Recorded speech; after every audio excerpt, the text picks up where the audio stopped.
I graduated from Marine Corps boot camp on June 16, 1965, and was promptly given orders to join A Company, 1st Tank Battalion, 1st Marine Division. Pictures were taken following boot camp graduation. On August 5, 1965, we loaded our tanks on Mike boats and then on the Wexford County LST 1168 for departure for Vietnam. At this time, more than 15,000 Marines stationed at Camp Pendleton boarded one of the many ships headed for Vietnam. Our platoon was part of Company A, 1st Tank Battalion, 1st Marine Division, Fleet Marine Force. The LST 1168 ship is a tank carrier, where LST means landing ship tank. The ship would open its front doors and flood the lower part of the ship, allowing Mike boats to move in. Once the last Mike boat had entered, the LST front doors will close, the water is pumped out, and we're on our way. It is very stressful to leave your country knowing you may not make it back home. Corporal Powell, Private Smith, and myself on the beach waiting to load our tank aboard a Mike boat. Our first stop was Naha Port, Okinawa. This was the staging area for Vietnam. We arrived on August 28, 1965, which meant we lived on board a flat-bottom boat for 23 days, where most everyone got seasick. On November 9, 1965, we loaded all of our equipment aboard the USS Oak Hill LSD-7 at White Beach, Okinawa, and headed for Vietnam. This is a map of Okinawa. This map gives you a better perspective for the location of Okinawa. This is the entrance to Camp Hansen, which is where we stayed while preparing for our departure to Vietnam. On Liberty in Okinawa.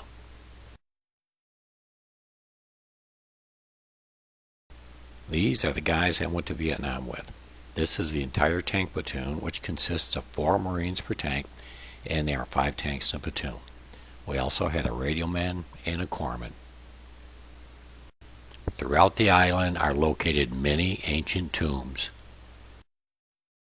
This is the NCO Club in Camp Hansen.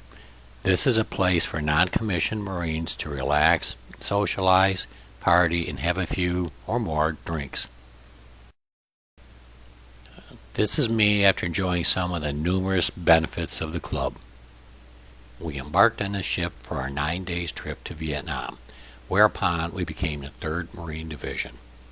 Our division landed at Da Nang Harbor on November 18, 1965, and performed a traditional beach landing. We found that living in Vietnam meant not knowing who you were fighting. Other than the Chinese, the Viet Cong did not wear uniforms. They dressed like any other Vietnamese civilian.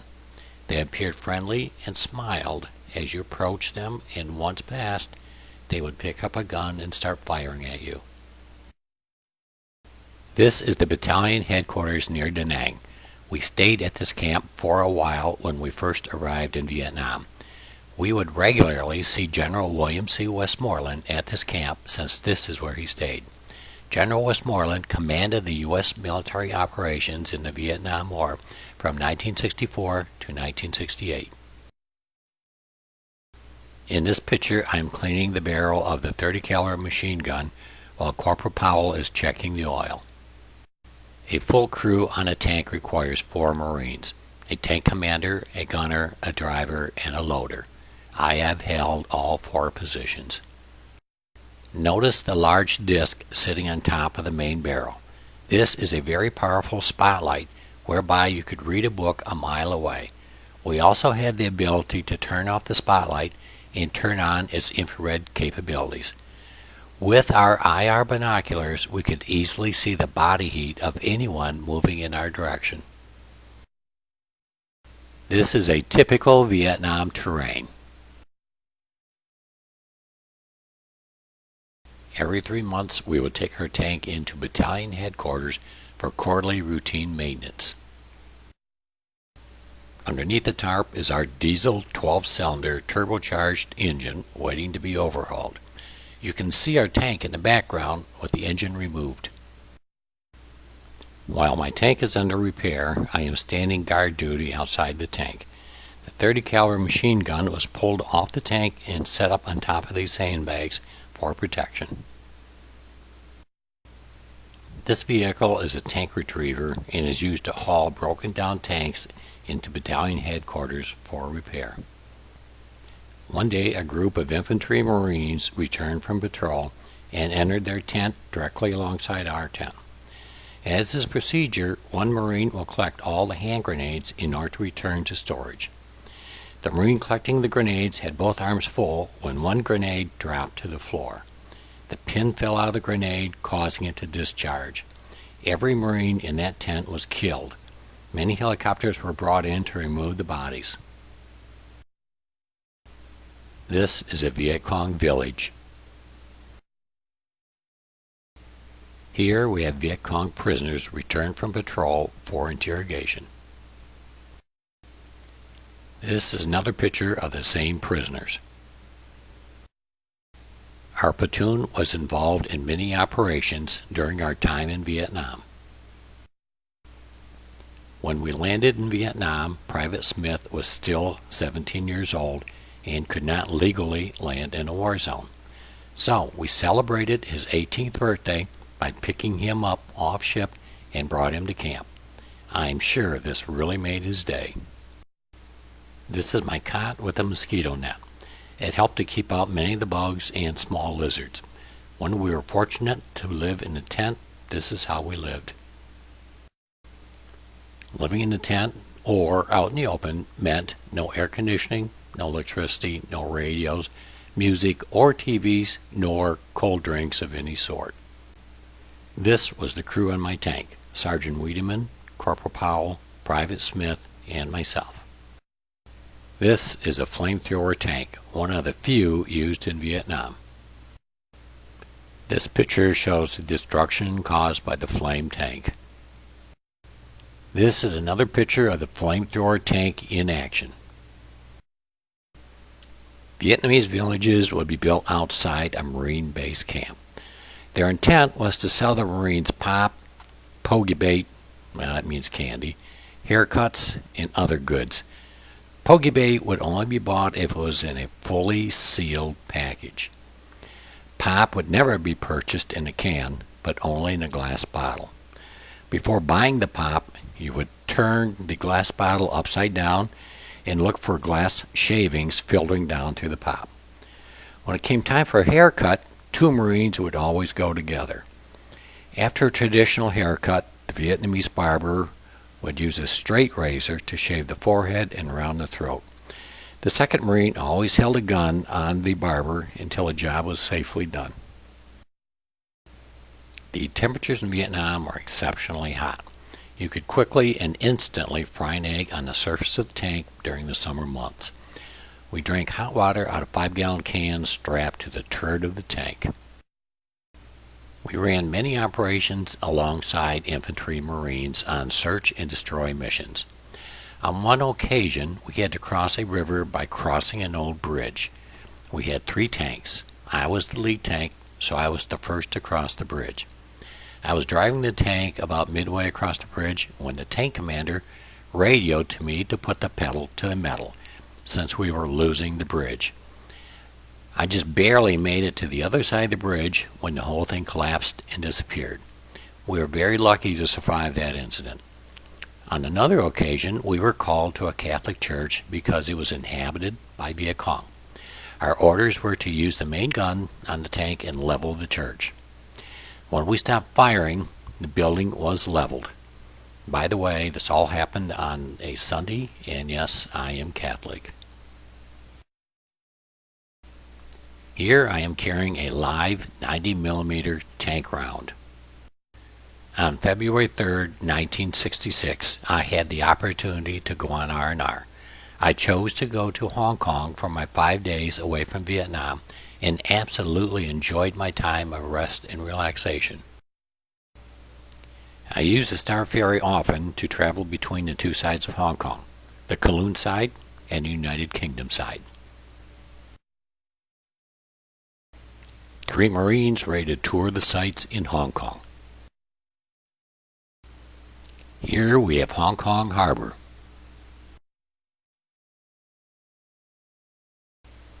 R&R is now over and it's time to return to Vietnam. On February 8, 1966, I returned to my tank and my regular duties. Well, I am back home on my tank.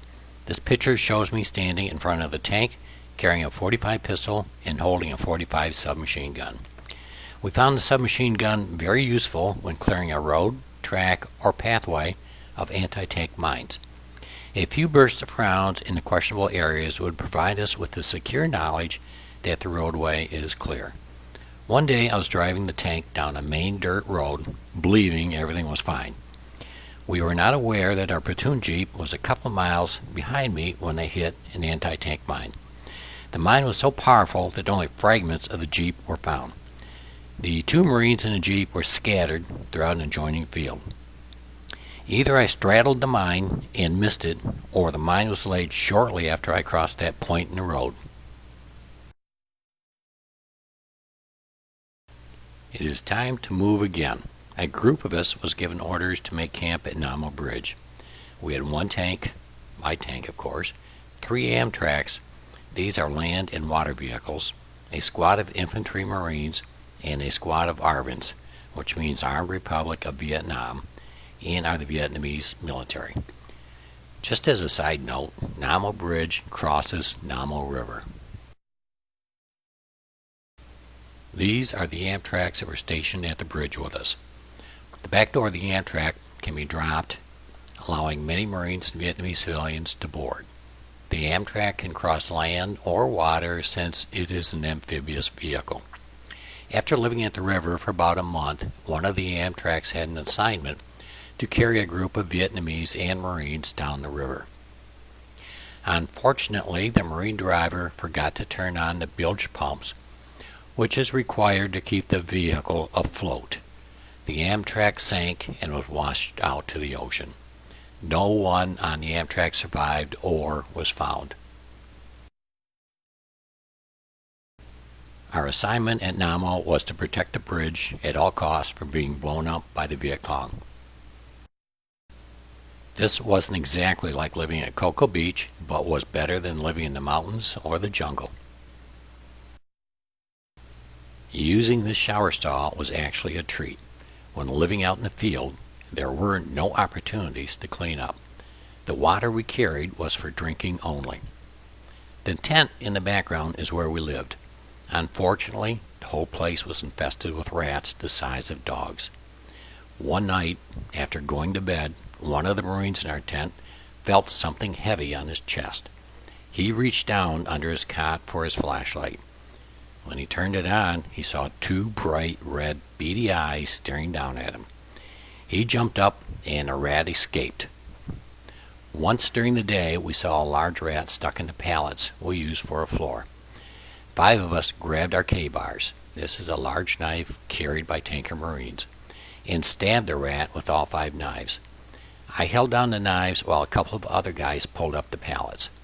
Well, that rat ripped himself off all 5 knives and came out screaming. That was one tough rat, so we let him go. After all these experiences with the rats, we decided to start trapping them. We were pretty successful at catching them. Once we had a rat in our trap, we doused them with jet fuel, then torched them. The rats would run down the beach in a ball of flames, screaming until they collapsed. After so many rats met their demise, they apparently packed their bags and left town since they stopped coming around.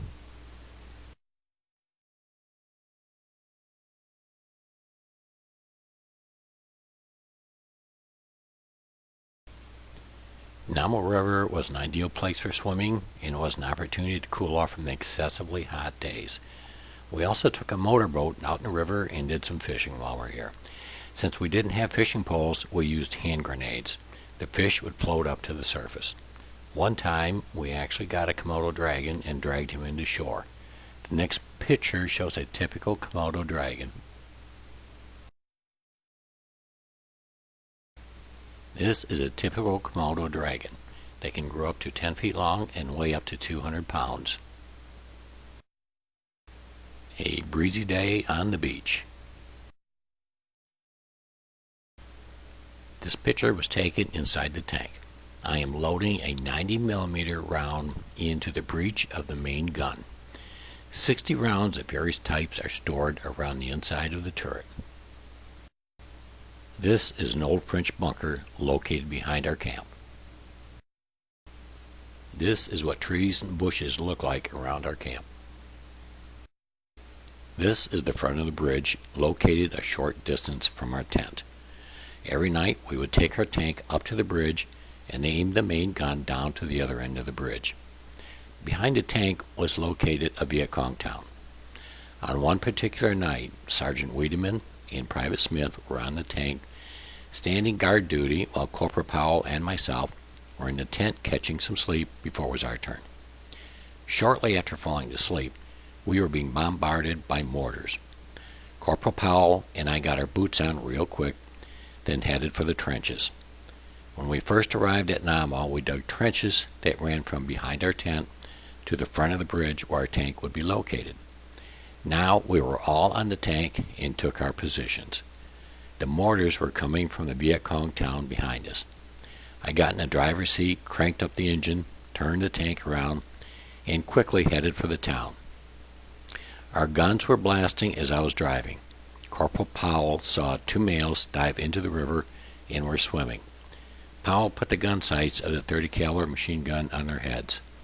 Within an instant, they became fish food. That night, we also shot a 17-year-old girl and a 13-year-old boy. They were part of the mortar crew.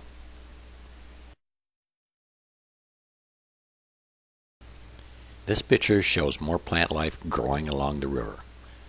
Sometime after the mortar attack, our commanding officer was notified that a regiment of Viet Cong was headed in our direction. That night, everyone pulled 100% guard duty, not the usual 2 men on and 2 men off until rotation. All night long, the regiment stayed on course and was headed in our direction. We were outnumbered by several hundred to 1. Intelligence expected them to hit us before dawn. We didn't have the manpower or ammunition to face a regiment of EC and didn't expect to survive. Sometime before dawn, however, they changed course. What a relief that was. Once the sun came up, we saw the Arvins that were stationed with us at the river came wandering back to camp. The cowards snuck out in the middle of the night in order to miss the battle and leave the fighting to the Marines.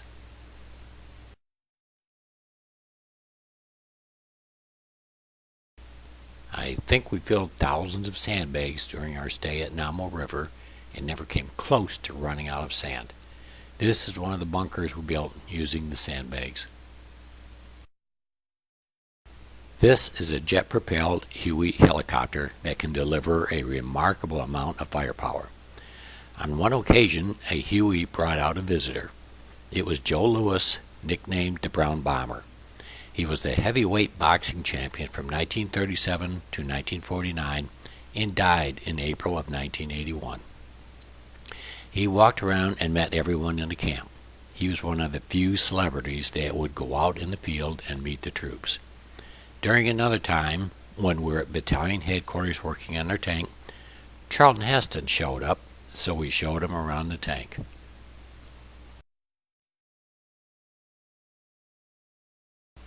The infantry Marines used this motorboat to go on patrols on the other side of the river, while we used it for fishing.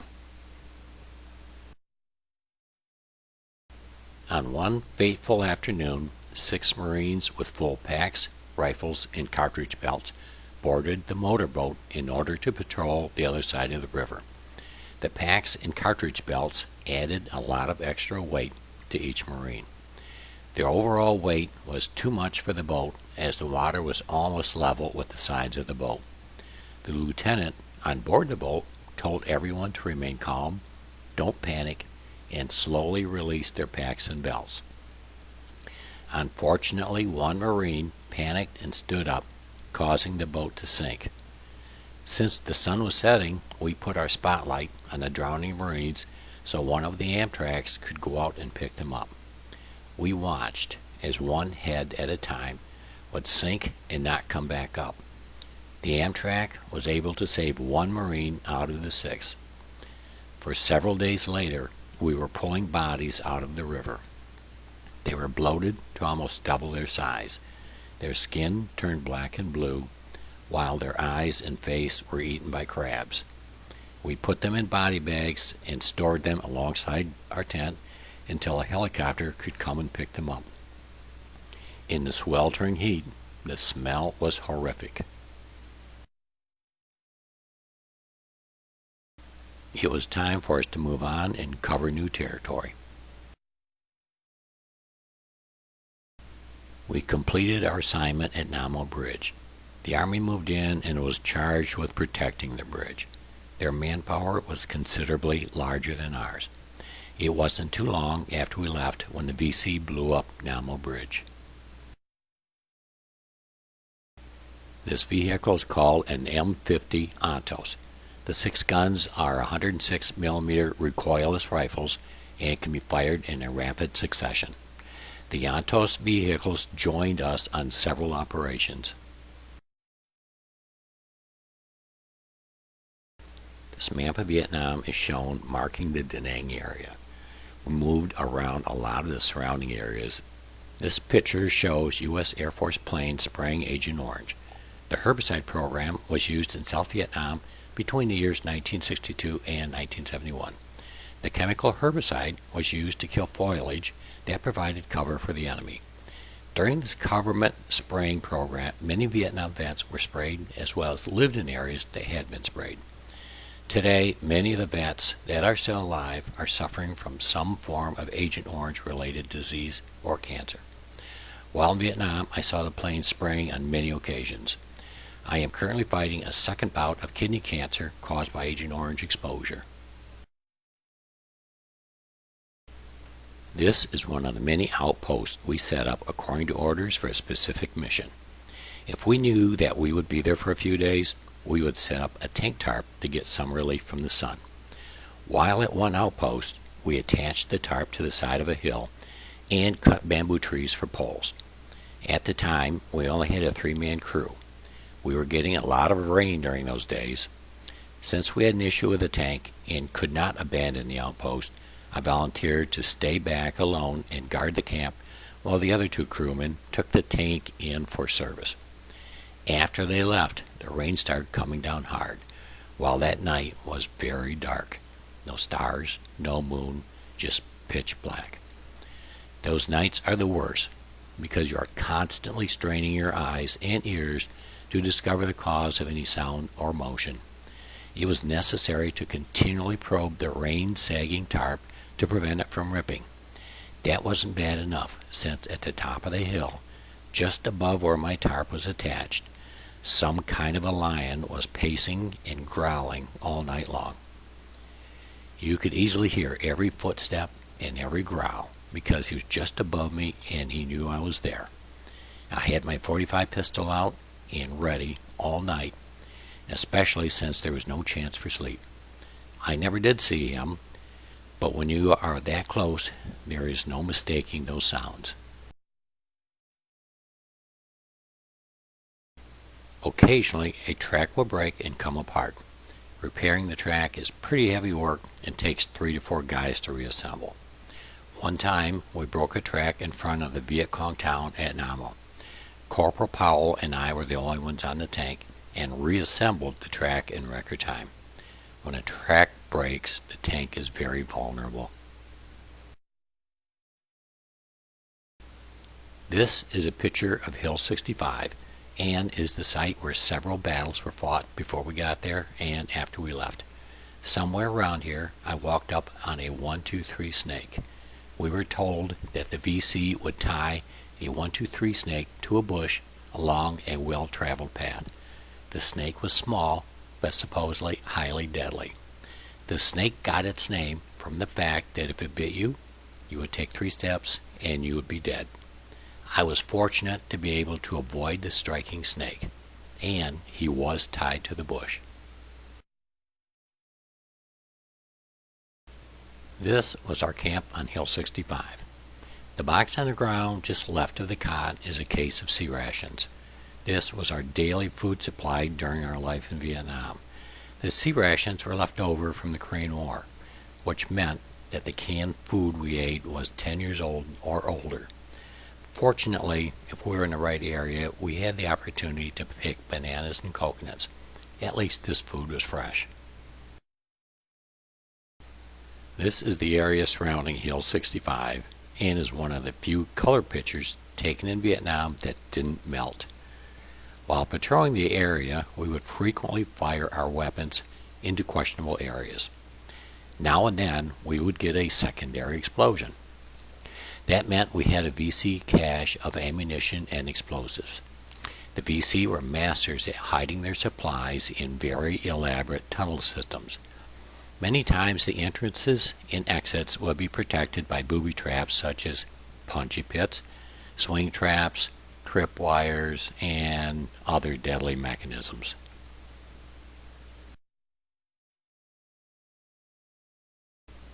Here we are taking part in Operation Liberty, another search and destroy mission. This is a picture of our new command post. This is our new luxurious resort area. This is the view from our new command post. Well, there goes another broken track again. This time was a little more interesting, however. A king cobra snake came over to investigate. His curiosity cost him his skin. For those 15,000 Marines who left Camp Pendleton on August 5, 1965 and survived, it was time to rotate back to the States. A group of us volunteered to extend our time in order to train the new replacements. The plan was to take all of our tanks back to Okinawa so that they could be rebuilt and then pick up the new guys. We were to board the USS Whetstone LSD-27 for our 7-day trip back to Okinawa. We have already loaded our tank aboard a Mike boat and are sitting on the tank waiting for the Mike boat to load on the USS Whetstone. This is our ride to Okinawa.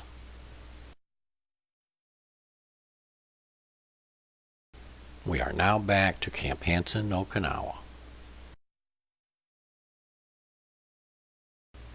On October 3, 1966, we boarded our tanks on Mike boats and then on the USS Thomaston, LSD-28, along with the new guys.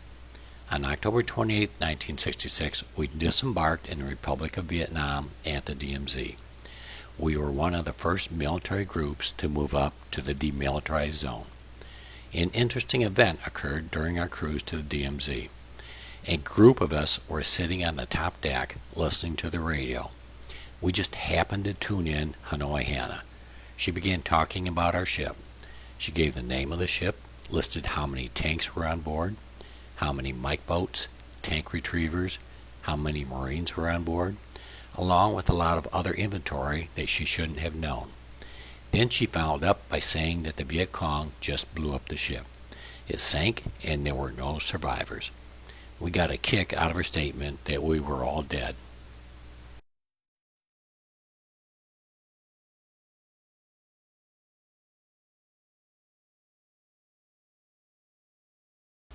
After landing in the DMZ area, we moved into Camp Carroll. This was our base camp as we returned there after participating in several operations. On December 9, 1966, my time to rotate back to the States finally arrived. On that day, I flew from Da Nang, Vietnam to Kadena Air Force Base, Okinawa. 3 days later, I flew from Okinawa to El Toro, California. Once I saw the California coastline from the plane, an overwhelming feeling of relief and happiness swept over me. It was one of the greatest feelings in the world.